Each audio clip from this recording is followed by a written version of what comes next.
എനിക്ക് സാധാരണ എന്താ ഒരു കോൺഗ്രസ് സ്ഥാനാർത്ഥിയോട് പറയും, നല്ല രീതിയിൽ മുന്നോട്ട് പോകാൻ എല്ലാ അനുഗ്രഹ ആശംസകളും വാങ്ങാൻ വേണ്ടി വന്നതാണ്. ഞാൻ ഇന്നാണ് പ്രചരണം ആരംഭിച്ചിട്ടുള്ളത്.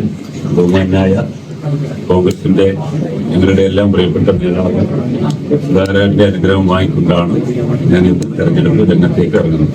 ഈ വിവാദങ്ങളൊക്കെ ശ്രദ്ധിച്ചിരുന്നു, അതൊക്കെ ഏതെങ്കിലും തരത്തിൽ? വിവാദങ്ങൾ ഇപ്പം ഞാൻ ശ്രദ്ധിക്കുന്നില്ല. സ്ഥാനാർത്ഥി എന്ന നിലയിൽ ഒരു വിവാദവും ശ്രദ്ധിക്കുന്നില്ല. മട്ടന്നൂർ നിയോജക മണ്ഡലം UDFന്റെ കയ്യിൽ പിടിച്ചെടുക്കുക എന്ന ദൗത്യവുമായിട്ടാണ് മുന്നോട്ട് പോകുന്നത്.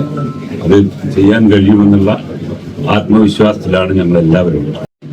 ജനങ്ങളെ പറ്റിച്ച് നേടിയ വോട്ടുകൾ, ആ വോട്ട് ചെയ്ത ആളുകളൊക്കെ തെറ്റ് തിരുത്തി എന്നതിന്റെ തെളിവാണ് പിന്നീട് നടന്ന പാർലമെന്റ് തെരഞ്ഞെടുപ്പും അതുപോലെ തന്നെ പിന്നീട് നടന്ന പഞ്ചായത്ത് തെരഞ്ഞെടുപ്പും നമുക്ക് എല്ലാവർക്കും അറിയാം.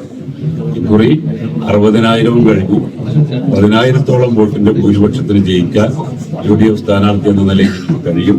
എന്റെ നാട്ടുകാരാണ്, ഞാൻ ജനിച്ചു വളർന്ന നാടാണ്.